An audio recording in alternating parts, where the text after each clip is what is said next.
வாழ்த்துக்கள். ஜெவின் ஜோவாகிமோடைய முதல் பர்த்டே.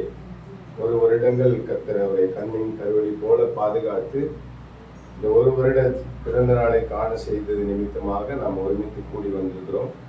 ஒரு சில பாடல்களை பாடி அவருடைய நாமத்தை மகிமைப்படுத்த போகிறோம், ஆராதிக்க போகிறோம். வேத வசனத்திலிருந்து சில பகுதிகளை வாசிக்க போகிறோம். அதே போல வேத வசனத்துல கர்த்தர் பிள்ளைகளுக்கு என்ன ஆசீர்வாதங்களை கொடுத்திருக்கிறார் அப்படின்னு சொல்லி கொஞ்ச நேரம் வேதத்திலிருந்து கடவுளை குறித்து நாம் சிந்திக்க போகிறோம். அதற்காக எல்லாரும் கண்களை மூடி உள்ளத்தின் ஆழத்திலிருந்து நாம் ஜெபிக்கலாம். கிருபையும் இரக்கமும் எங்கள் அன்பின் ஆண்டவரே, ஆசீர்வதிக்கப்பட்டதான இந்த மாலை வேளைக்காக நாங்கள் நமக்கு நன்றி செலுத்துகிறோம்.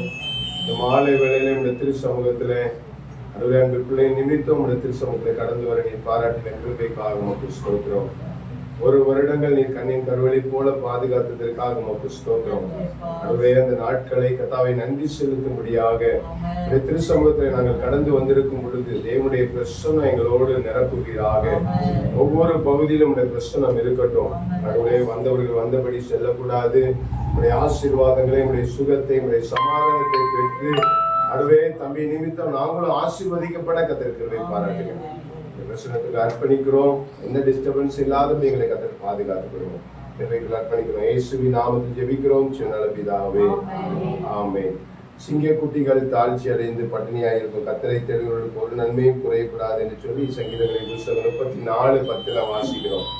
அதை போல அந்த பாடலை பாடி ஆண்டவருடைய நாமத்தை மகிமைப்படுத்துவோம். சிங்க குட்டிகள் பட்டினி கிடக்கும், ஆண்டவரை தேடுவோர்க்கு குறையில்லையே.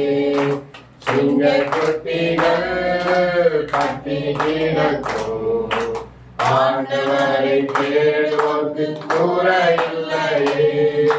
குறையில்லையே, குறையில்லையே, ஆண்டவரை தேடுவோர்க்கு குறையில்லையே.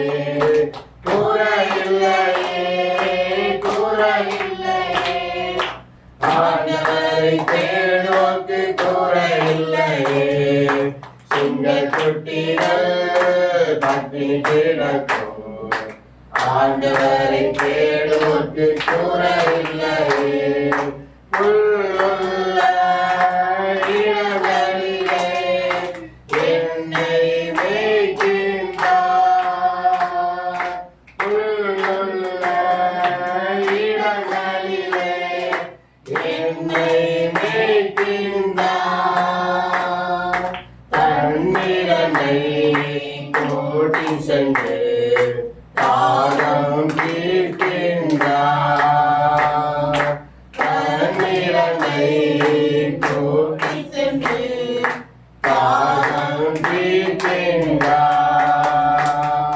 சிங்க குட்டிகள் பட்டினி கிடக்கும், ஆண்டவரை தேடுவோர்க்கு குறையில்லையே. எதிரிகள் திருமாண்டை ஆயத்தப்படுத்துகிறார். எதிரிகள்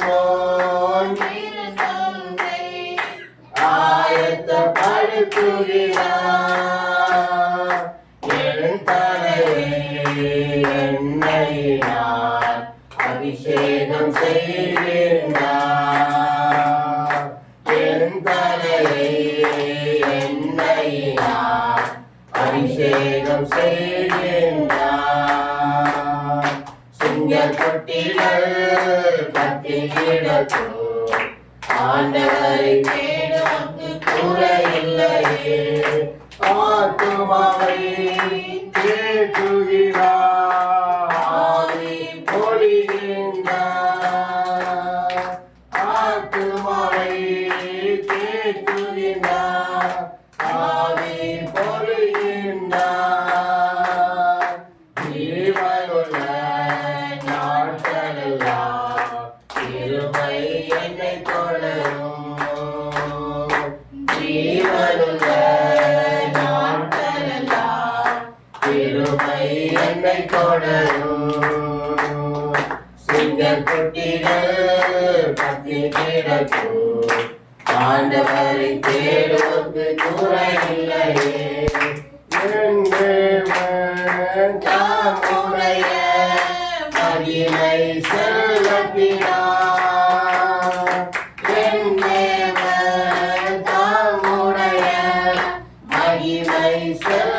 மாற்றினார். குறைகளை கிறிஸ்துவுக்குள் நிறைவாக்கி நடத்திடுவார்.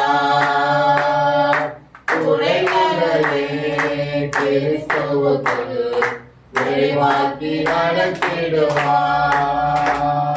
சிங்கக்குட்டிகள் கட்டி கிடக்கும் ஆண்டவரை தேடுவோர்க்கு குறையில்லையே. சிங்கக்குட்டிகள் கட்டி கிடக்கும் ஆண்டவரை தேடுவோர்க்கு குறையில்லையே. ஹல்லேலூயா, ஹல்லேலூயா, ஹல்லேலூயா. எத்தனை பேருக்கு இந்த பாடலுடைய அர்த்தம் புரிஞ்சது? எத்தனை பேருக்கு இந்த பாட்டு தெரியும்? தெரியும் இல்லையா? இதுல பாருங்க, ஒரு அருமையான பாட்டு. சிங்கக்குட்டிகள் பட்டினி கிடந்தாலும் கர்த்தரை நாம் நம்புகிறதா இருந்தால், கர்த்தரை நம்ம தேடுவோம் அப்படின்னா நமக்கு என்ன இருக்காது? ஒரு குறைவு இருக்காது. ஆமேன்னு சொல்லுங்க பாக்கலாம். சிங்கக்குட்டி என்ன குடிக்குங்க? என்ன சாப்பிடுங்க? என்ன சாப்பிடும்? மாம்சமா? நீங்க தான் டெய்லி போய் மாம்சம் போடுறது மாதிரி மாம்சம்ங்கிறீங்க. சிங்கக்குட்டி என்ன சாப்பிடும் சொல்லுங்க பாக்கலாம். மாம்சம் சாப்பிடும். அடுத்து வேற என்ன சாப்பிடும்? Very good. சிங்கக்குட்டி என்ன சாப்பிடும்? பால் தான் குடிக்கும். சிங்கக்குட்டி பால் குடிக்கும். அப்ப பால் சிங்கக்குட்டி பட்டினி கிடக்கணும் அப்படின்னா என்ன பண்ணிருக்கணும்? சிங்கத்துக்கு பால் இல்லாம இருக்கணும். ஏன் சிங்கத்துக்கு பால் இல்லாம இருக்குது? அது சரியா ஆகாரம் புசிக்கல. ஏன் ஆகாரம் புசிக்கல? காடுல பஞ்சம். அது விரும்புற அந்த உணவு, ஆகாரம், இறைச்சி, விலங்குகள் கிடைக்கல. அப்படி ஒரு சிங்கத்தை, இந்த காட்டுக்கே ராஜாவாகிய சிங்கத்துக்கே காட்டுல பஞ்சத்தினால அதுக்கு ஆகாரம் கிடைக்காதனால அதுக்கு குட்டிக்கு பால் கொடுக்க முடியலன்னா கூட, நம்ம ஆண்டவரை தேடுறவங்களா இருந்தா, நம்ம ஆண்டவரை ஆராதிக்கிறவங்களா இருந்தா, என்னதான் பஞ்சம் வந்தாலும் என்னதான் குறைவுகள் வந்தாலும் கர்த்தர் நம்ம என்ன பண்ணுவாரு? நிறைவா நடத்துவார். ஆமென் சொல்லுங்க பார்க்கலாம். அதனால கடைசி ஸ்டான்ஸா சொல்லுது, என் தேவன் தம்முடைய மகிமையின் செல்வத்தினால் நம்முடைய குறைவுகள் எல்லாம் கிறிஸ்து இயேசுவுக்குள் நிறைவாக்கி நடத்துவார். ஆமென் சொல்லுங்க பார்க்கலாம். நீங்களும் நானும் நம்புகிற தெய்வம் சொல்றாரு, பூமியும் அது நிறைவும் யாருடையதான்? கர்த்தருடையது, இயேசுப்பாவுடையது. நம்ம பல சூழ்நிலை நினைக்கிறோம், நம்ம என்னமோ கஷ்டப்படுறோம், வியாதி இருக்கு, பலவீனம் இருக்கு, நமக்கு தேவை இருக்கு அப்படின்னு நினைக்கிறோம். என்னுடைய ஜெபம் கேட்கப்பட மாட்டேங்குது, என்னுடைய வாழ்க்கையில நன்மை நடக்க மாட்டேங்குது அப்படின்னு சொல்லி நினைக்கிறோம். ஆனா நம்ம ஆண்டவரை தேட வேண்டிய விதமா தேடணும்னா, ஆண்டவரை ஆராதிக்க வேண்டிய விதமா சரியா ஆண்டவரை ஆராதிச்சோம் அப்படின்னு சொன்னா நம்ம குறைவே இருக்காது. ஹல்லேலூயா, ஆமென் சொல்லுங்க பார்க்கலாம். ஹல்லேலூயா. புல்லுள்ள இடங்களில் நம்மை மேய்த்து தண்ணீர் அண்டையில் கொண்டு போய் நடத்துகிறவராய் இருக்கிறார். எத்தனை பேர் சொல்றீங்க?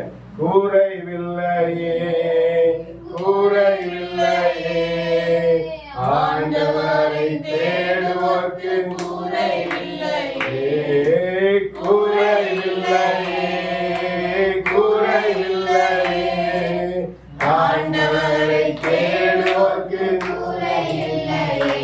பக்கத்துல கையை பிடிச்சி கேளுங்க, அக்கா குறைவு இருக்கான்னு கேளுங்க. பக்கத்துல இருக்க அக்கா கையை பிடிங்க. பக்கம் அக்காவுக்கும் சண்டைக்காரவங்க இல்ல, சண்டையா இருந்தாலும் இன்னைக்கு எல்லாம் சமாதானமா மாறிடும். கையை பிடிச்சி கேளுங்க, மூஞ்ச பார்த்து கேளுங்க, அக்கா குறைவு இருக்கா? உங்க சரீரத்துல குறைவு இருக்கா? உங்க பேங்க் பேலன்ஸ்ல குறைவு இருக்குதா? கடன் இருக்குதா? சரீரத்துல வியாதி இருக்குதா? குடும்பத்துல பிரச்சனை இருக்குதா? குடும்பத்தோட தேவைகள் சந்திக்கப்படலையா? எதையும் குறிச்சு கவலைப்படுறீங்களாக்கா? நீங்க ஆண்டவரை தேடுனீங்கன்னா குறைவு இருக்காது. சொல்லுங்க பார்க்கலாம். கையை பிடிங்க, கைப்பிடிங்க, பக்கத்துல இருக்க கையை பிடிங்க, கேளுங்க. அவங்க முகத்தை பார்த்து கேளுங்க, என் முகத்தை பார்க்கல, அவங்க முகத்தை பார்த்து கேளுங்க. குறைவு இருக்கான்னு கேளுங்க, குறைவு இருக்கான்னு கேளுங்க. ஆமா, ஆண்டவரை தேடுனா குறைவு இல்லை. ஆமைன்னு சொல்லுங்க பார்க்கலாம். எத்தனை பேர் நம்புறீங்க? நாங்கெல்லாம் குறைவா வாழ்ந்தவங்க, ஆனா இன்னைக்கு நிறைவா கர்த்தர் வச்சிருக்கிறாருன்னா என்ன காரணம்? கர்த்தரை தேடுனதுனால, கர்த்தரை தேடுனதுனால, வேற எந்த காரியமும் கிடையாது. சங்கீதக்காரன் சொல்ல, ஒத்தாசை வரும் பர்வதங்களுக்கு நேராக என் கண்களை எடுக்கிறேன், வானத்தையும் பூமியும் உண்டாக்கின யாருக்கு வரும்? கர்த்தரிடத்திலிருந்து எனக்கு என்ன வரும்? ஒத்தாசை வரும். அவர் தான் நமக்கு பதில் செய்யணும், அவர் தான் நமக்கு உதவி செய்யணும், அவர் தான் நம்மளை உயர்த்தணும், அவர் தான் நம்மளை மேன்மைப்படுத்தணும், அவர் தான் நம்மளை என்ன பண்ணணும்? ஆசீர்வதிக்கணும். நம்புறீங்களா? அப்படி கை வைத்து சொல்லுங்க பார்க்கலாம். குறைவில்லையே, குறைவில்லையே, ஆண்டவரை தேடுவோர்க்கு குறைவில்லையே. சொல்லுங்க பார்க்கலாம். குறைவில்லையே, ஆண்டவரை தேடுவோர்க்கு குறைவில்லையே. எந்த ப்ரிப்பரேஷனும் இல்லை. ஆனால் ஆண்டருக்கு வரும்போது தான் அந்த பாடலை கொடுத்தாரு. ஒருவேளை நீங்கள் குறைவின் அனுபவத்தோடு உங்கள் வீட்டில் இருந்து இங்கே வந்திருக்கலாம். தம்பியுடைய பிறந்த நாள் நிமித்தம் நீங்கள் வந்து இங்கே கர்த்தரை ஆராதிக்கிறதுனால வாழ்க்கையில இருக்கிற குறைவுகளை கத்த நிறைவாய் மாற்ற போகலாம். பார்க்கலாம். எத்தனை பேர் நம்புறீங்க? அப்படியே கண்ணை மூடுங்க பார்க்கலாம். சொல்லுங்க. குறைவில்லையே, குறைவில்லையே, ஆண்டவரை தேடுவோர்க்கு குறைவில்லையே. அப்படியே உங்க என்ன உங்களுடைய வாழ்க்கையில குறைவு இருக்கு உங்க மனசுல கொண்டு வாங்க பார்க்கலாம். உங்களுடைய கணவனாருடைய காரியமா, இல்லை உங்க காரியமா, இல்லைன்னா உங்களுடைய பைனான்சியல் தேவையா, இல்லைன்னா கடன் வாங்கின காரியங்கள் கொடுக்க முடியலையா, இல்லைன்னா ஏதாவது ஒரு பள்ளங்கள் இருக்குதா, என்ன நீங்க நினைக்கிறீங்க? சில சாபமான காரியங்கள் இருக்குதா, வறுமையான காரியங்கள் இருக்குதா, எப்படி நாங்க முன்னேறுறது, எப்படி நாங்க ஆசீர்வதிக்கப்படுகிறோம்னு நினைக்கிறீங்களா? அந்த காரியத்தை மனசுல வச்சுட்டு சொல்லுங்க. குறைவில்லையே, குறைவில்லையே, ஆண்டவரை தேடுவோர்க்கு குறைவில்லை. எங்க வாழ்க்கையில குறைவில்லையே, குறைவில்லையே, ஆண்டவரை தேடுவோர்க்கு குறைவில்லை. எங்க குடும்பத்துல குறைவில்லையே, குறைவில்லையே, ஆண்டவரை தேடுவோர்க்கு குறைவில்லையே. சிங்க குட்டிகள் பட்டினி கிடக்கும், ஆண்டவரை தேடுவோர்க்கு குறைவில்லையே, குறைவில்லையே, குறைவில்லையே, ஆண்டவரை தேடுவோர்க்கு குறைவில்லையே, குறைவில்லையே, ஆண்டவரை தேடுவோர்க்கு குறைவில்லையே. ஹல்லேலூயா. ஒரு பாடல் பாடி ஆண்டவருடைய நாமத்தை மகிமைப்படுத்த போகிறோம்.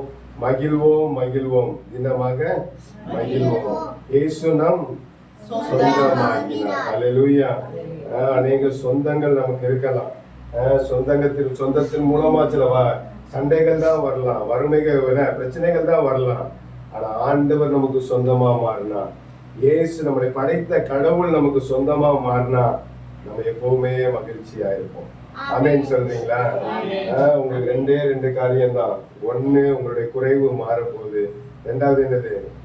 நீங்க மகிழ்ச்சியா இருக்க போறீங்க. ஆமென் சொல்லுங்க பார்க்கலாம்.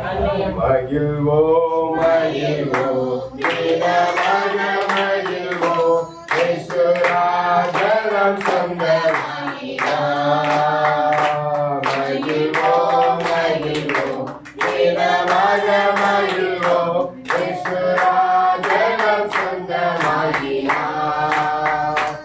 இந்த பாடலுக்கு சொந்தக்காரர் எங்கள் உள்ளத்தில் சொந்தமானார். இந்த பாடலுக்கு சொந்தக்காரர் எங்கள் உள்ளத்தில் சொந்தமானார். ஆனந்தமே, பரமானந்தமே, இது மாபெரும் பாக்கியமே. ஆனந்தமே, பரமானந்தமே, இது மாபெரும் பாக்கியமே. இந்த பாடலுக்கு சொந்தக்காரர் எங்கள் உள்ளத்தில் சொந்தமானார். சின்னஞ்சிறு வயதில் என்னை குறித்து விட்டார், தூரம் போயினும் கண்டு கொண்டார். சின்னஞ்சிறு வயதில் என்னை குறித்து விட்டார், தூரம் போயினும் கண்டு கொண்டார். தமது ஜீவனை எனக்கும் அளித்து ஜீவன் பெற்றுக் கொடுத்தார். தமது ஜீவனை எனக்கும் அளித்து ஜீவன் பெற்றுக் கொடுத்தார். ஆனந்தமே, பரமானந்தமே, இது மாபெரும் பாக்கியமே.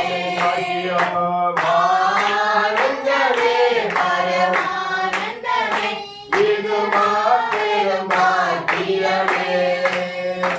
இந்த பாடலுக்கு சொந்தக்காரர்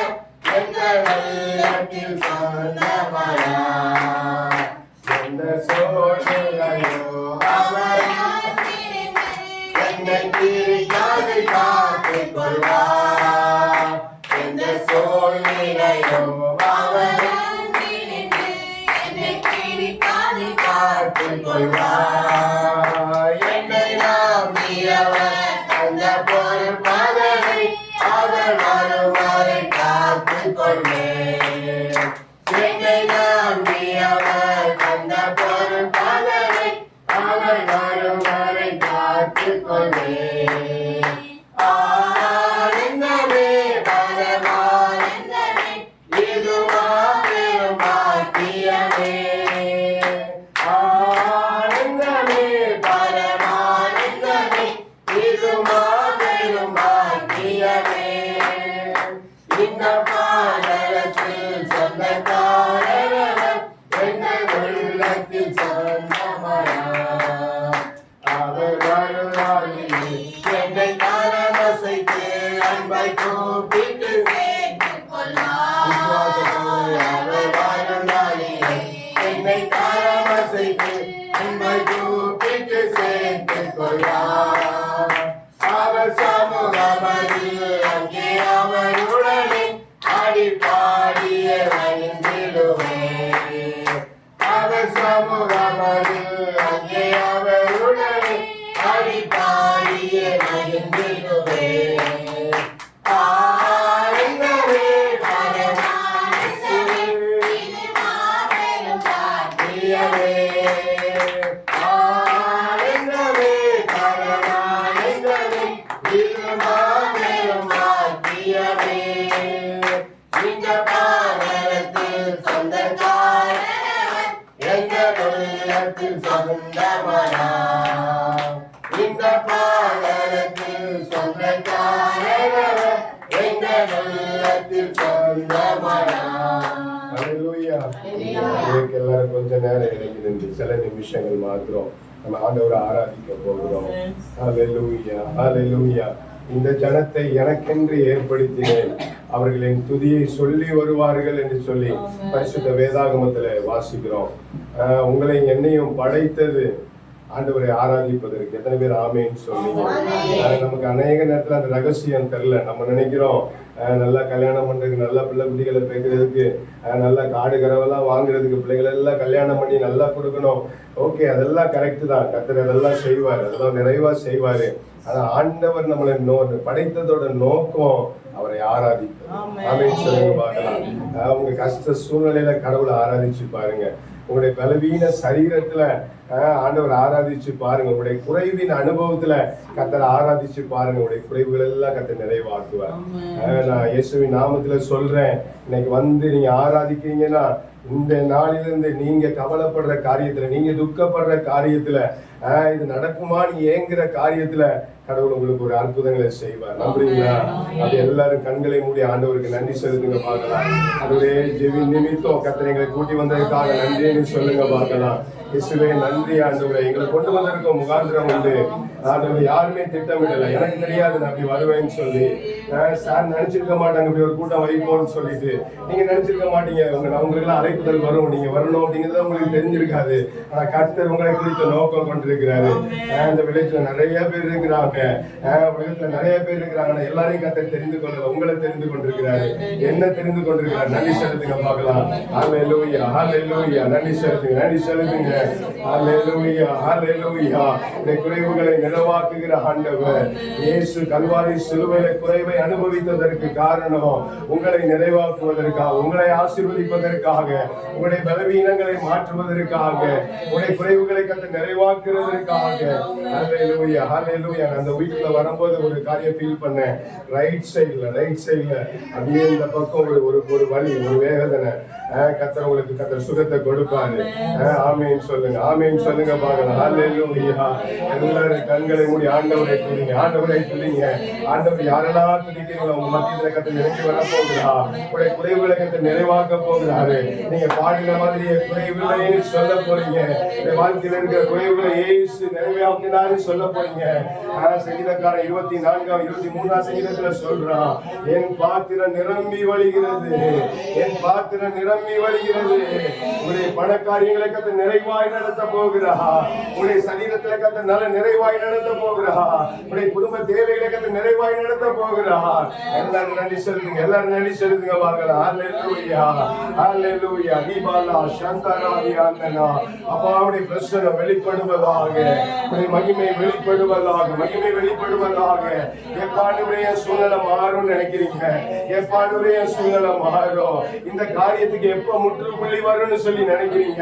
அன்பு சகோதரிய தேவனை துதிங்க, தேவனை துதிங்க. அன்பு சகோதரியே, உங்களை கர்த்தர் அழைத்துட்டு வந்ததுக்கு ஒரு நோக்கம் உண்டு. இந்த இடத்துல கர்த்தர் உங்களை துதிக்க வைத்ததற்கு ஒரு நோக்கம் உண்டு. நீங்க நாட்களாய் நினைக்கிற காரியத்துல ஒரு ஃபுல் ஸ்டாப் வைப்பதற்காக தான், அந்த அதிசயமான காரியங்களை செய்வதற்காக தான் இயேசு உங்களை அழைத்துட்டு வந்தார். இயேசு உங்களை அழைத்துட்டு வந்தாரு. இயேசுவால் உங்களுடைய வாழ்க்கையில் அற்புதங்களை செய்ய முடியும். இயேசுவால் உங்களுடைய வாழ்க்கையில் நன்மையை செய்ய முடியும். ஹல்லேலூயா. குறைவில்லை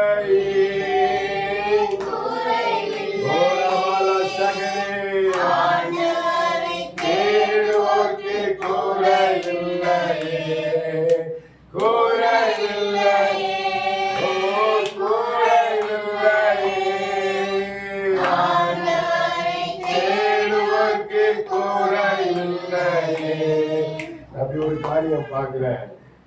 என்ன நன்மை வந்தாலும், என்ன ஆசீர்வாதம் வந்தாலும் குடும்பத்துல சந்தோஷம் இல்லை, சமாதானம் இல்லை, ஒரு இருளை போல ஒரு அனுபவம். என்னதான் வெளிச்சத்தின் காரியம் இருந்தாலும் நல்ல உழைப்பு இருக்கு, நல்ல காரியங்கள் எல்லாம் இருக்குது.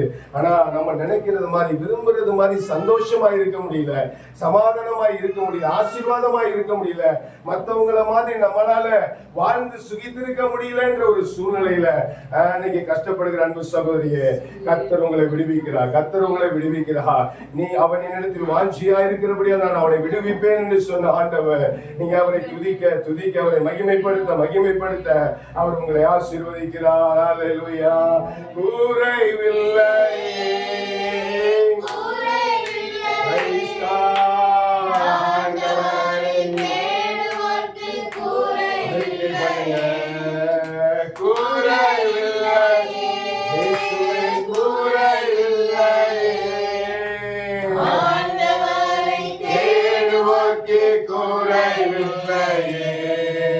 சிங்க குட்டிகள் ஆண்டவரை தேடுவோர்க்கு கூரை இல்லையே. கூரை குட்டிகள் பட்டினி கிடக்கும், ஆண்டவரை தேடுவோர்க்கு கூரை இல்லையே. 100க்கு 100 உம்மையே நம்புவேன், அற்புதம் செய்திடுங்க, அதிசயம் நடத்திடுங்க.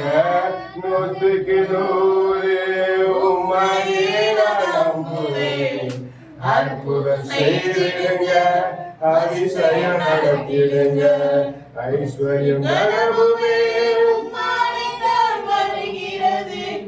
ஆளுகை செய்யுங்கப்பா, மேன்மைப்படுத்துங்கப்பா. ஐஸ்வர்யம் நலமுமே உம்மாலே தான் வருகிறது. ஆளுகை செய்யுங்கப்பா, மேன்மைப்படுத்துங்கப்பா. உம்மை நான் நம்பியிருக்கேன், அற்புதங்கள் எனக்கு செய்யுங்கப்பா. ஹல்லேலூயா. மனுஷனை நம்பி நம்பி, மனுஷனை நம்பி நம்பி தளர்ந்து போய் சோர்ந்து போய் இன்னைக்கு சொல்லுங்க, 100க்கு 100 உங்களை நம்புறேன் ஆண்டவரே. நீ மனுஷனை நம்பலப்பா, மனுஷனுடைய பலத்தை நம்பல, மனுஷனுடைய வார்த்தையை நம்பல ஆண்டவரே. நீங்க தான் என் வாழ்க்கையில அற்புதம் செய்ய முடியும். அதுவே தகப்பனே, எங்களை எதிர்க்கிற மத்தியத்துல, எங்களை பகைக்கிறவங்க மத்தியத்துல, அது எங்களை உங்களாலதான் உயர்த்த முடியும் ஆண்டவரே, உங்களாலதான் மேன்மைப்படுத்த முடியும்னு சொல்லுங்க பார்க்கலாம். எவனையும் உயர்த்தவும் மேன்மைப்படுத்தவும் அவருடைய கருத்தினாலே ஆகும். ஆமென் சொல்லுங்க பார்க்கலாம். ஹல்லேலூயா. மனிதர்கள் முன்பாக தலை குனிந்து போகாமல் உதவி செய்திடுங்க, உயர்த்தி வைத்திடுங்க. மனிதர்கள் முன்பாக தலை குனிந்து போகாமல் உதவி செய்திடுங்க, உயர்த்தி வைத்திடுங்க. சொல்லுங்க பார்க்கலாம். மனிதர்கள் முன்பாக தலை குனிந்து போகாமல் உதவி செய்திடுங்க, உயர்த்தி வைத்திடுங்க. மனிதர்கள் எப்ப விழுந்து போவோம், எப்ப ஒன்றுமில்லாமல் போவோம் நினைக்கிற மனிதர்கள் மத்தியத்துல கர்த்தர் உங்களை உயர்த்துவார். வைத்திடுங்க. மனிதர்கள் முன்பாக சத்துருக்களுக்கு முன்பதாக பந்தியை ஆயத்தப்படுத்துகிறவர். ஒரு வாழ்க்கை கர்த்தர் அற்புதங்களை செய்வார். உம்மைத்தான் நான் நம்பியிருக்கேன், அற்புதங்கள் எனக்கு செய்யும். உம்மைத்தான் நான் நம்பியிருக்கேன், அற்புதங்கள் எனக்கு உம்மை இல்லாமல் யார் என்னை உயர்த்தக்கூடும். அற்புதம் செய்திடுங்க, அதிசயம் நடத்திடுங்க. உம்மை இயேசுதான் ஒரு மனிதனை உயர்த்த முடியும். ஆமென். செய்திடுங்க, அதிசயம் நடத்திடுங்க. ஐஸ்வர்யம் கனவுமே உம்மை. ஓ எஸ் எஸ் ஆமென். வறுமை மாறுவதாக, வியாதிகள் மாறுவதாக, அவப்பெயர்கள் மாறுவதாக.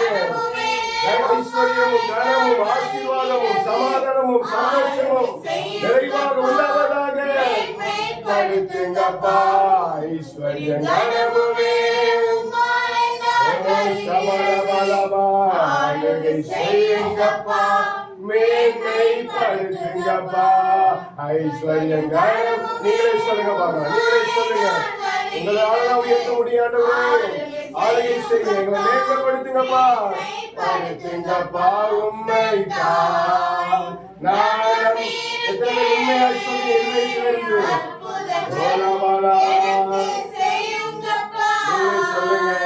உண்மைதான் நான் நம்பியிருக்கேன், எனக்கு செய்யுங்கப்பா. நம்புவேன் இயேசு. வாய்களை திறந்து நம்புவேன். யாரை நம்புறீங்க? மனுஷனையா, பொருளையா, உங்க ஆசீர்வாதத்தையா? நம்புவேன் இயேசு. ஓ ரட்சகரே நம்புவேன் இயேசுவை. நிந்தனைகள் போராட்ட வந்தோ நீதியின் தேவன் தாங்கினாரே. எஸ் ஆமென். ஹல்லேலூயா. எப்படிப்பட்ட போராட்டங்கள், எப்படிப்பட்ட பிரச்சனை வந்தாலும் கர்த்தர் உயர்த்துவார். நேசத்தோடி என்னை படைக்க நேசருமக்காய் ஜீவித்திடுவேன். நேசத்தோடி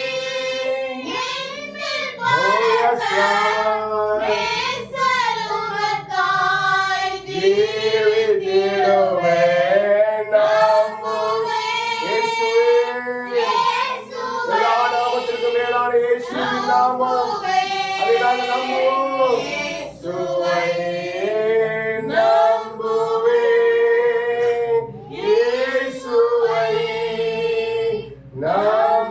நம்புவேன், இயேசுவை.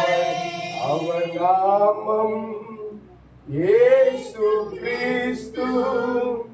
அவர் நாமம் இயேசு கிறிஸ்து. அவர் நாமம் இயேசு கிறிஸ்து. அவர் நாமம் இயேசு கிறிஸ்து. வானத்திலும் இந்த பூமியிலும் வல்லமையான ஒரு நாமம் உண்டு. வானத்திலும் இந்த பூமியிலும் வல்லமையான ஒரு நாமம் உண்டு. மனுஷனுக்குள்ளே வல்லமையான வேறொரு நாமமில்லை. மனுஷனுக்குள்ளே வல்லமையான வேறொரு நாமம்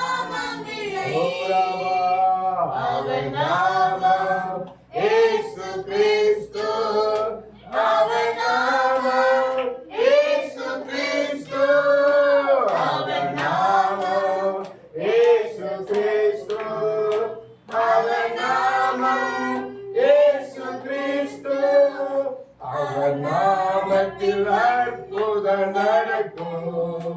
தீமையானாலும் நன்மையாய் மாறும். அவர் நாமத்தில் அற்புதம் நடக்கும். தீமையானாலும் நன்மையாய் மாறும்.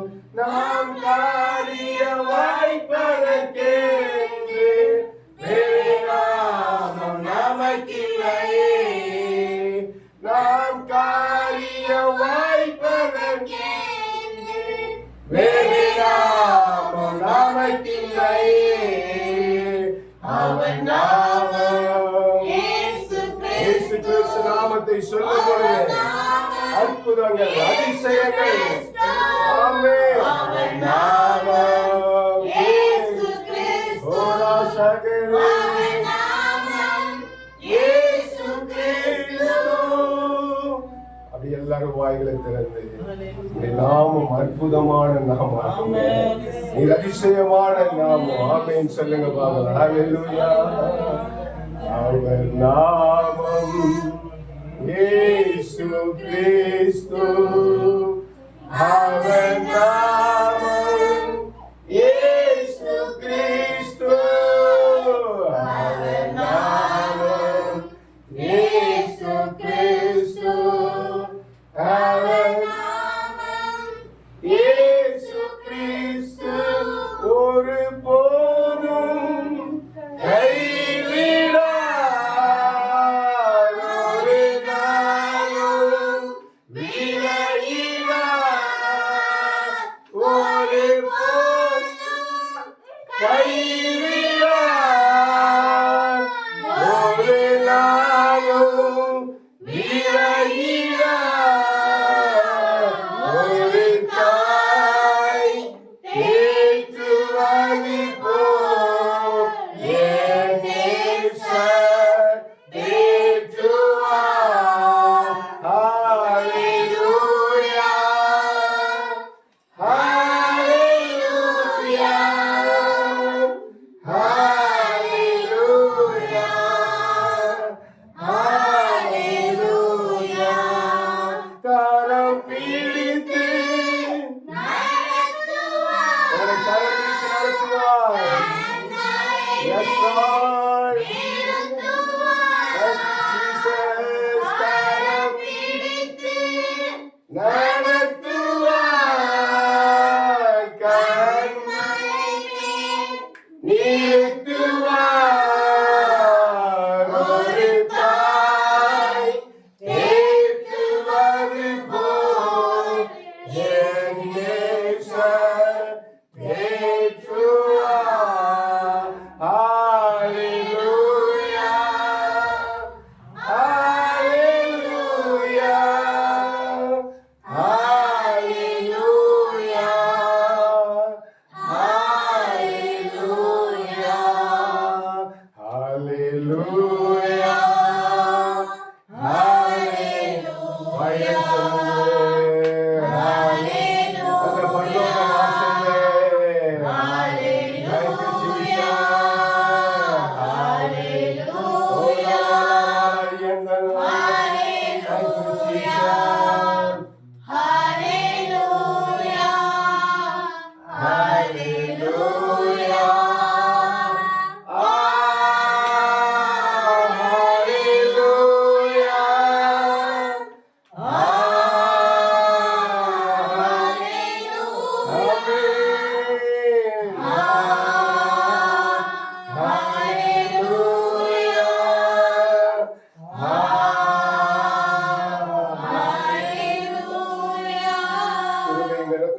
அன்பின் ஆண்டவரே, ஆராதனையில் பிரியப்படுகிறவரே, ஆராதனை இறங்கி வந்து ஆசீர்வதிக்கிறவரே, அப்பா எங்கள் மத்தியத்திலே நம்முடைய பிரசன்னம், நம்முடைய கிருபை அனுவேகத்தாய் வெளிப்பட்டிருக்கிற நம்முடைய கிருபைக்காக உமக்கு ஸ்தோத்திரம்.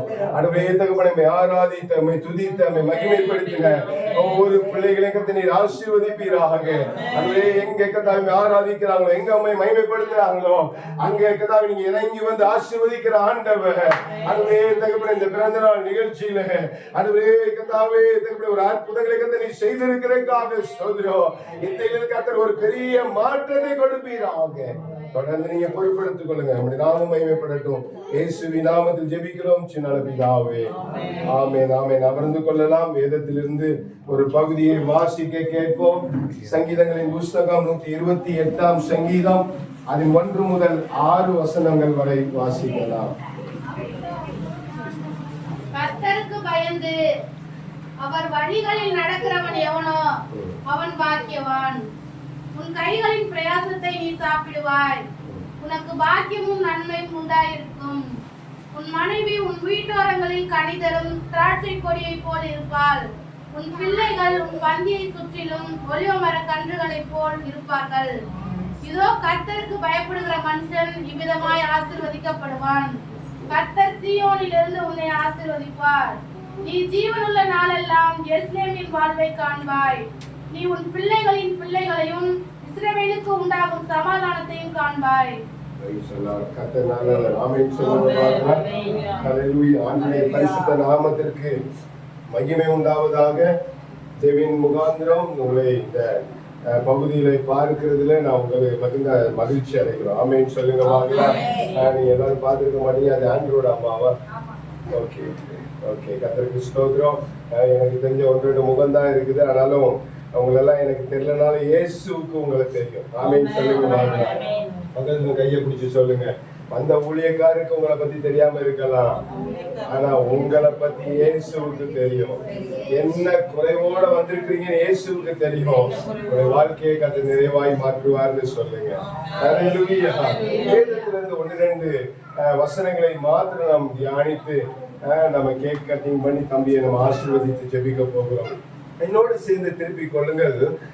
மார்க் எழுதின நற்செய்தி நூல், மார்க் எழுதின நற்செய்தி நூல் 10ஆம் அதிகாரம், அதன் 13ஆம் வசனம் முதல் 16ஆம் வசனம் வரை ஒரு 3 வசனங்களை நாம் வாசிக்க கேட்கலாம். மார்க் எழுதின நற்செய்தி நூல் 10ஆம் அதிகாரம், அதன் 13 முதல் 16 வசனங்களை வாசிக்கலாம். அப்பொழுது சிறு பிள்ளைகளை அவர் தொடும்படிக்கு அவர்களை அவரிடத்தில் கொண்டு வந்தார்கள். கொண்டு வந்தவர்களை சீஷர்கள் அதட்டினார்கள். இயேசு அதைக் கண்டு விசனமடைந்து சிறு பிள்ளைகள் என்னிடத்தில் வருகிறதற்கு இடம் கொடுங்கள், அவர்களை தடை பண்ணாதீர்கள். தேவனுடைய ராஜ்யம் அப்படிப்பட்டவர்களுடையது. தேவனுடைய ராஜ்யம் அப்படிப்பட்டவர்களுடையது. எனக்கு பிரியமான தேவனுடைய பிள்ளைகளே, நமக்கு தெரிந்த ஒரு வேத வசனத்தை தான் நம்ம வாசிக்க கேட்டோம். இயேசு இந்த பூமியில வாழ்ந்த நாட்களில சீஷர்கள் எல்லாம் சூழ்ந்து இருக்க சிறு பிள்ளைகள், கொஞ்சம் பிள்ளைகள் வராங்க இயேசுவை பார்ப்பதற்காக. அப்ப என்ன பண்றாங்க? சீஷர்கள் எல்லாம் அவங்க என்ன பண்றாங்க? அவரிடத்துல வர்றதுக்கு தடை பண்றாங்க. ஆண்டு சொல்றாரு, சிறு பிள்ளைகள் என்னிடத்திற்கு வருவதற்கு இடம் கொடுங்கள், அவர்களை தடை பண்ணாதீர்கள், பரலோக ராஜ்யம் அப்படிப்பட்டவருடையது என்று சொல்லி அங்கே இயேசு சொல்கிறதை பார்க்கிறோம். எனக்கு பிரியமான தேவனுடைய பிள்ளைகளே, சிறு பிள்ளைகள் என்று சொன்னால் இன்றைக்கு குடும்பத்தில் ஆனாலும் சரி, சமுதாயத்தில் ஆனாலும் சரி, எந்த இடங்களில் ஆனாலும் சரி, நீ சின்ன பையன், உனக்கு ஒண்ணும் தெரியாது, நீ சின்னவனா இருக்கிற அப்படின்னு சொல்லி இன்றைக்கு புறம்பாய் தள்ளப்படுகிற ஒரு சூழ்நிலையை நாம பார்க்கிறோம். ஆனா ஆண்டவர் சொல்கிறாரு, சிறு பிள்ளைகளை என்னிடத்திற்கு கொண்டு வருவதற்கு இடம் கொடுங்கள். ஒருவேளை உங்களை இந்த பூமி, இந்த உலகம், உங்களை சார்ந்தவங்க, உங்களுடைய சான்றோர்கள், உங்களுடைய உறவினர்கள், ஒருவேளை நீ சின்னவன், நீ ஏழ்மையா இருக்கிற, நீ கஷ்டப்பட்டிருக்கிற, நீ இதுக்கு தகுதி இல்லாதவன் அப்படின்னு சொல்லி உங்களை ஒருவேளை தள்ளி வைத்திருக்கலாம். ஆனா ஆண்டவருக்கு நீங்க பிரியமாய் நடந்து கொண்டால், ஆண்டவரை நீங்கள் ஆராதிக்கிறவர்களாக, ஆண்டவரை சேவிக்கிறவர்களாக, ஆண்டவர் செய்ய நினைக்கிற காரியங்களை வேதத்தின் அடிப்படையில உடைய வாழ்க்கை இருக்குமானால் என்ன பண்ணுவாரு? ஆண்டவருடைய வாழ்க்கைய என்ன பண்றாரு? மக்கள் உங்களை வெறுத்தாலும் அவர் உங்களை சேர்த்து கொண்டு உங்களை ஆசீர்வதித்து உயர்த்துகிற ஆண்டவர். ஆமென் சொல்லுங்க பார்க்கலாம். ஹல்லேலூயா. சிறு பிள்ளைகளை ஆண்டவர் நேசித்தார். ஆண்டவர் சொன்னாரு, கூட்டிட்டு வந்தது மாத்திரமல்ல, அந்த பிள்ளைகளை கை வைத்து அவர்களை ஆசீர்வதித்தார் என்று சொல்லி நம்ம வேதத்துல வாசிக்கிறோம். ஆமென் சொல்லுங்க பார்க்கலாம். அதே போல சங்கீதங்களின் புஸ்தகம் 127ஆம் சங்கீதம் 4வது வசனத்துல வாசிக்கும் பொழுது, இதோ பிள்ளைகள் கர்த்தரால் வரும் சுதந்திரம், கற்பத்தின் கனி அவரால் கிடைக்கும் பலன் என்று சொல்லி அங்கே எழுதப்பட்டிருக்கிறதை பார்க்கிறோம். அநேக சூழ்நிலையில நம்ம சிறு பிள்ளைகளை நம்ம என்ன நினைக்கிறோம்? அநேக நேரத்துல ஒரு தாய்க்கு ஒரு ஸ்தானம் இருக்கலாம், ஒருவேளை தகப்பனுக்கு நல்ல ஒரு ஸ்தானம் இருக்கலாம், மனைவிக்கு ஒரு ஸ்தானம் இருக்கலாம், புருஷனுக்கு ஒரு ஸ்தானம் இருக்கலாம். ஆனா சிறு பிள்ளைக்கு நம்முடைய வீட்டுல என்ன ஸ்தானம் கொடுக்கிறவர்களாக இருக்கிறோம்? சின்ன பிள்ளைகளை குறித்து நம்ம என்ன நினைக்கிறோம் அப்படின்னு சொல்லி இன்னைக்கு வேதத்துல நம்ம தியானிக்க போகிறோம். அநேக நேரத்துல நீ சின்ன பையன், உனக்கு ஒண்ணும் தெரியாது, நீ போ அப்படிங்கிற அந்த ஒரு சூழலை தான் நம்ம வைக்கிறோம். நமக்கு கர்த்தர் கொடுத்த அந்த பிள்ளையை குறித்து நம்முடைய திட்டம் என்ன? ஏதோ நம்ம ஒரு கணவனாக மனைவியாக இணைந்ததுனால ஆண்டவர் நமக்கு பிள்ளையை கொடுக்கல. எத்தனையோ பேர் கணவன் மனைவி இருக்கிறாங்க, ஆண்டவர் அவர்களுக்கெல்லாம் பிள்ளையை கொடுக்கல.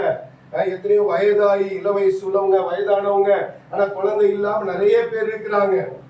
நான் பாருங்க, வேதவசனம் தெளிவா சொல்லுது. எரேமியா தீர்க்கதரிசியின் புத்தகம் 1ஆம் அதிகாரம் அதன் 5வது வசனத்துல வாசிக்கும் பொழுது, நான் உன் கற்பத்தில் உருவாகும் முன்னே என்ன பண்ணாங்களாமா? கற்பத்தில் உருவாகும் முன்னே நான் உன்னை அறிந்திருக்கிறேன். உங்களுடைய பிள்ளைகள் உங்களுக்கு நீங்க நினைக்கிறது மாதிரி கிடையாது. ஏதோ நம்ம திருமணம் பண்ணிக்கொண்டோம், கணவன் மனைவியா இணைந்து வாழ்ந்ததுனால ஏதோ நமக்கு ஒரு குழந்தை பிறந்துருச்சு இல்ல. கர்த்தர் உங்களுக்கு கொடுத்த குழந்தைகள் கர்த்தருடைய திட்டத்தின்படி கொடுக்கப்பட்டிருக்கிறாங்க. ஆமென் சொல்லுங்க பார்க்கலாம். நீங்க கல்யாணம் பண்றதுக்கு முன்னாடியே, நீங்க கூடி வர்றதுக்கு முன்னாடியே பாருங்க, இயேசுடைய ஜனனம் அப்படிதான். மத்தேயுவை எடுத்து பார்க்கும்போது மரியாளும் என்ன பண்றாங்க? மரியாளுக்கும் யோசேப்புக்கும் என்ன பண்றாங்க? என்கேஜ்மெண்ட் பண்றாங்க, நிச்சயதார்த்தம் பண்றாங்க. அவங்க திருமணம் பண்றதுக்கு முன்னாடியே அவங்க வயதுல என்ன வந்துச்சு? ஒரு கற்பம், ஒரு குழந்தை வந்துச்சு, ஒரு புனிதம் வந்துச்சு, ஒரு இயேசு கிறிஸ்து வந்தாரு. காரணம் என்ன? மரியாளும் யோசேப்பும் இவங்க ரெண்டு பேர்த்தோட துணை இல்லாம ஒரு தாயுடைய துணையை வைத்து இயேசு பரிசுத்த ஆவியானவரால் நிரப்பப்பட்டு இயேசு என்கிற ஒரு கடவுள், ஒரு மனித கடவுள் பூமிக்கு வரணும்னு சொல்லி கர்த்தர் திட்டம் கொண்டாரு. அதனாலதான் அந்த காரியங்கள் நடந்தது. அதே போல உங்களுடைய பிள்ளைகள் என்பது கர்த்தருடைய திட்டம். எத்தனை பேர் அதை நினைக்கிறீங்க? என் பிள்ளை தானே, சின்ன பிள்ளை தானே, 1 வயசு தானே ஆகுது, 6 மாசம் தானே ஆகுது, சின்ன பிள்ளை தானே நினைக்காதீங்க. அது உங்களுடைய திட்டம் அல்ல, உங்களுடைய விருப்பத்தினால பிறந்த பிள்ளைகள் அல்ல. கர்த்தர் தாயின் கருவிலே உருவாகும்னு என்ன பண்ணியிருக்கிறாரு? அந்த பிள்ளையை அறிந்திருக்கிறாரா? பாருங்க, சங்கீதக்காரன் சங்கீதம் 139 14 15 அவன் சொல்றான், என் கருவை உன் கண்கள் கண்டது, என் அவயவங்களில் ஒன்றும் இல்லாதிருக்கும் போதே. எத்தனை பேருக்கு அந்த கர்ப்பம் உருவாகிறது தெரியும்? நிறைய பேருக்கு என்ன பண்ண தெரியும்? 40 நாள் ஆகி 45 நாள் ஆகி சரீரத்துல ஒரு மாற்றம் வந்து வாமிட் எடுத்து சாப்பிடுறதுக்கு மனசு இல்லாம வரும்போது, ஐயோ என் முன்னாடி என்ன பண்ணி இருக்கிறா? முழுகாம இருக்கிறா, மாசமா இருக்கிறா அப்படின்னு தெரியும். ஆனா ஆண்டவருக்கு எப்பவே தெரியும், உருவாகிறதுக்கு முன்னாடியே, கல்யாணம் பண்றதுக்கு முன்னாடியே. இப்படிதான் இந்த அம்மா அப்பாவுக்கு, வின்சென்ட் சாருக்கும் சகோதரிக்கும் மேமுக்கும் என்னது, இந்த 3 பிள்ளைகள் பிறக்கணும் அப்படின்னு சொல்லி கர்த்தர் திட்டம் கொண்டிருக்கிறாரு. அதனாலதான் இவர்களை ஒன்றாய் இணைத்து கர்த்தர் பிள்ளைகளை கொடுத்து இன்னைக்கு ஆசீர்வதித்தவரை துதிக்கும்படியான ஒரு வாய்ப்பை கர்த்தர் நமக்கு கொண்டு பண்ணி இருக்கிறார். ஆமென் சொல்லுங்க பார்க்கலாம். அந்த அவயவங்கள் ஒன்றாலும் உங்களுக்கு தெரியும், மெடிக்கல் தெரிஞ்சவங்களுக்கு தெரியும், முதல்ல என்னதான் வரும்? ஒரு குட்டியா, ரத்தத்தை போல ஒரு குட்டியா தான் கரு இருக்கும்.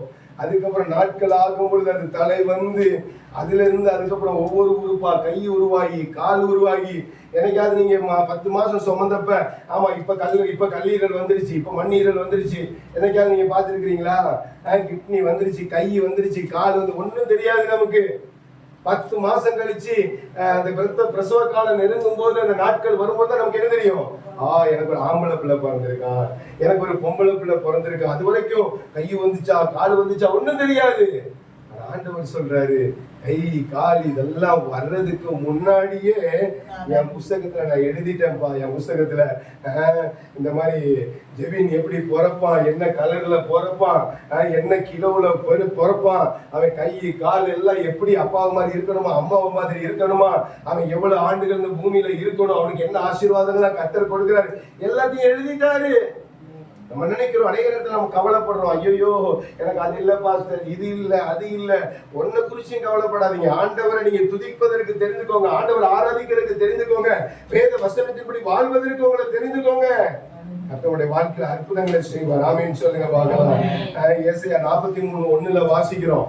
இப்ப ஏசாயா 43:1 வாசிக்கும் பொழுது, நான் உன்னுடைய பெயர் சொல்லி அழைத்தேன், நீ என்னுடையவன், நீங்க வேதத்துல பார்க்கணும். அநேக சூழ்நிலையில நம்ம திருப்பலிக்கு போறோம், ஃபாதர் என்ன பாடுறாங்களோ, என்ன பிரசங்கம் வைக்கிறாங்களோ, என்ன பூசை வைக்கிறாங்களோ அதை மட்டும் சும்மா காதுல கேட்டுட்டு வரோம். நம்ம திருப்பலிக்கு போகும்போது, ஆலயத்துக்கு போகும்போது நம்ம பைபிளை பெரட்டி என்ன பண்ணணும், பூசை வைக்கும் போது ஃபாதர் என்ன நமக்கு வேதத்துல பாகங்கள் சொல்றாங்கன்னு எடுத்து திறந்து என்ன பண்ணணும், வாசிக்கணும்.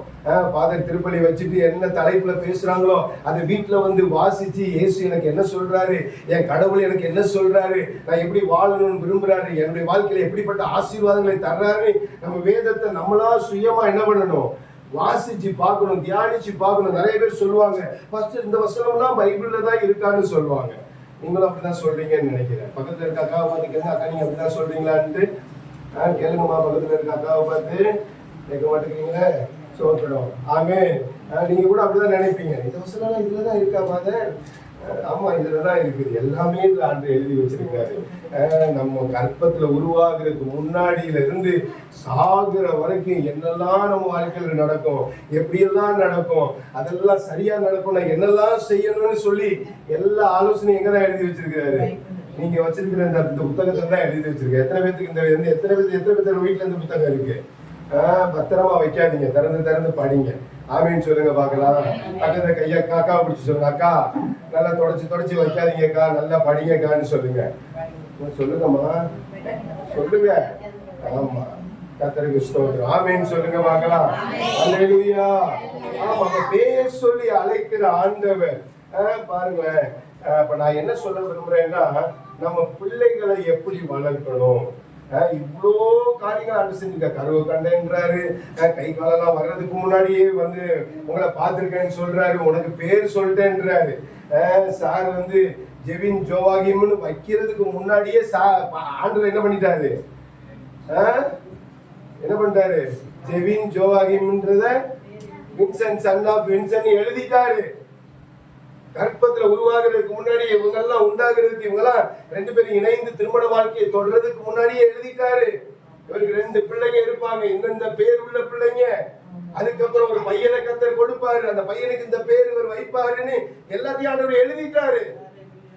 அநேக நேரத்துல ஆண்டவருடைய வசனம் தெரியலங்க, அதனால நம்ம ரொம்ப கவலைப்படுறோம், ரொம்ப தோண்டு போயிடுறோம். ஐயோ, என்ன பார்க்க ஆள் இல்லை, என்ன விசாரிக்க ஆள் இல்லை, என்ன கேட்க ஆள் இல்லைன்னு நினைக்கிறோம். நம்மளை கேட்கிற ஆண்டவர் ஒருத்தர் இருக்கிறார். ஆமீன் சொல்லுங்க. உங்களுடைய கவலையை ஒரு முட்டி போட்டவர்கிட்ட சொல்லி பாருங்க, கேட்டு பாருங்க, ஆண்டவருடைய வாழ்க்கையில உங்க வாழ்க்கையை கர்த்தர் மாத்துவார். ஆமீன் சொல்லுங்க பார்க்கலாம். அப்ப பாருங்களேன், பூமியில முதலாவது தாய் தகப்பன் யாருங்க? யாரு? ஆதாமும் ஏவாள். அவளுக்கு முதல் பிள்ளை என்னது? காயின். 2வது பிள்ளைங்க யாரு? ஆபேல். அப்ப முதலாவது குடும்பத்துல பிள்ளைகள் வந்தது யாருதான்? ஆபேலும் காயினும் தான். ஆனா பாருங்களேன், அங்க ஆபேலுக்கும் காயினுக்கு என்ன வந்துச்சு?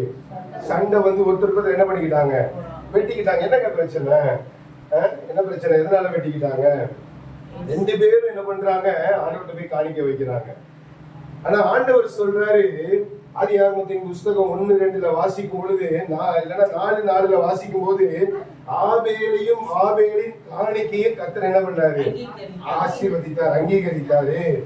ஆதியாகமம் 4:5 சொல்லுது, காயினையும் காயினுடைய காணிக்கையும் என்ன பண்ணல? ஏன் ஆசீர்வதிக்கல?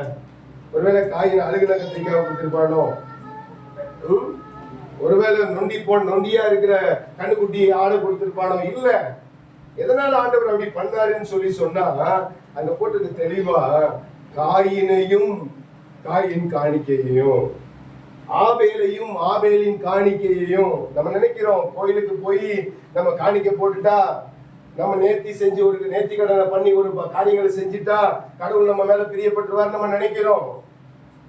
இல்ல, கடவுள் நம்ம கொடுக்கிற காணிக்கையில மயங்குற கடவுள் இல்ல. நம்ம செய்யற அந்த பொருத்தனையில மயங்கி, நீ என்ன வேணாலும் செஞ்சுக்கப்பா, என்ன வேணாலும் வாழ்ந்துக்க, எனக்கு நீ ஒரு மாலை போட்டா போதும், மெழுகுவர்த்தி கொளுத்தினா போதும், ஒரு ஏதாவது நீ ஒரு காரியங்களை நீ பொருத்தனையா பண்ணா போதும்னு கடவுள் சொல்லல.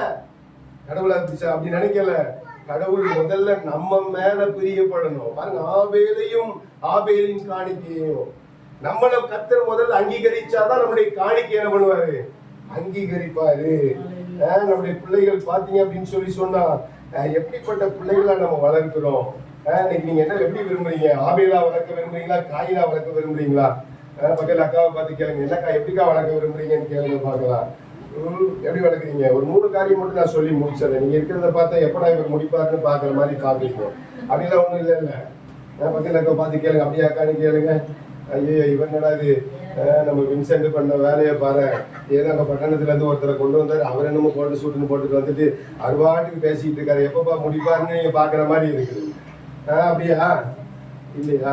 ஸ்தோத்திரம், கர்த்தருக்கு ஸ்தோத்திரம். 3 காரியங்கள் நம்ம பிள்ளைகளை எப்படி வளர்க்கணும் அப்படி மட்டும் சொல்லி நம்ம ஜெபம் பண்ணலாம். ஆமென் சொல்லுங்க பார்க்கலாம்.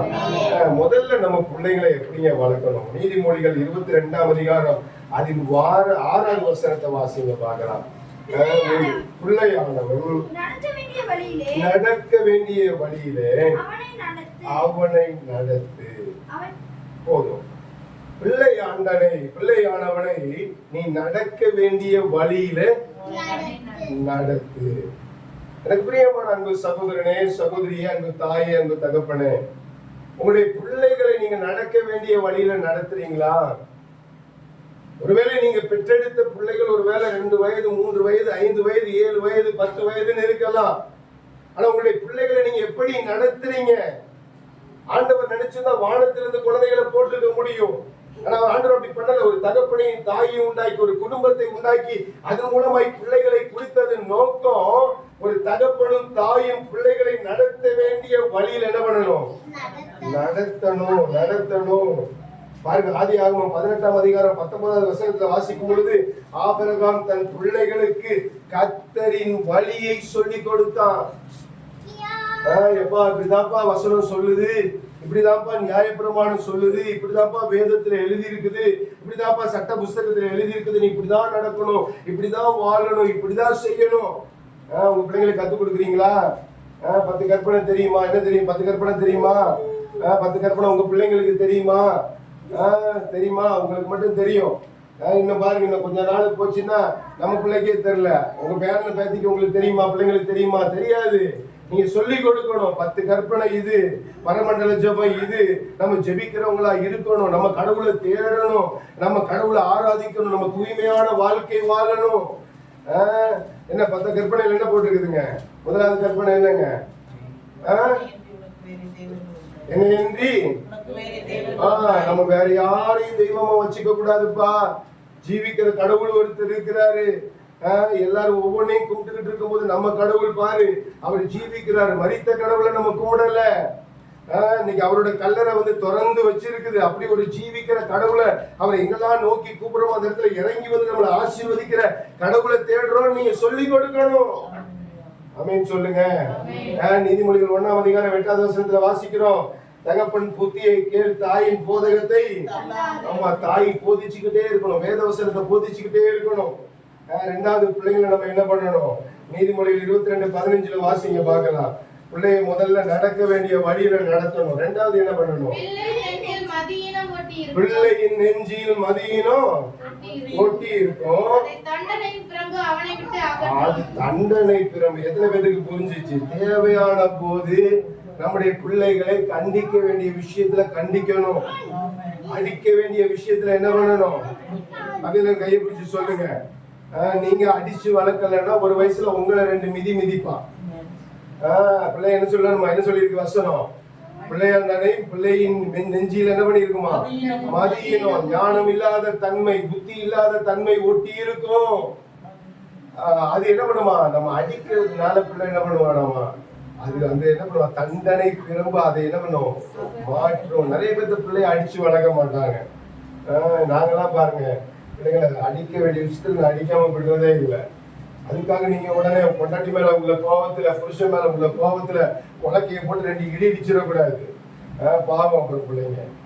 சில பேர் கோபத்தை அதுகிட்ட காட்டிடுவாங்க. அவர் மேல உள்ள கோபம் இதுகிட்ட காட்டுவாங்க. இவர் இந்த அம்மா மேல உள்ள கோபத்தை அவரு அங்க 2 இடி இடிச்சு காட்டுவார். அந்த மாதிரி இல்ல.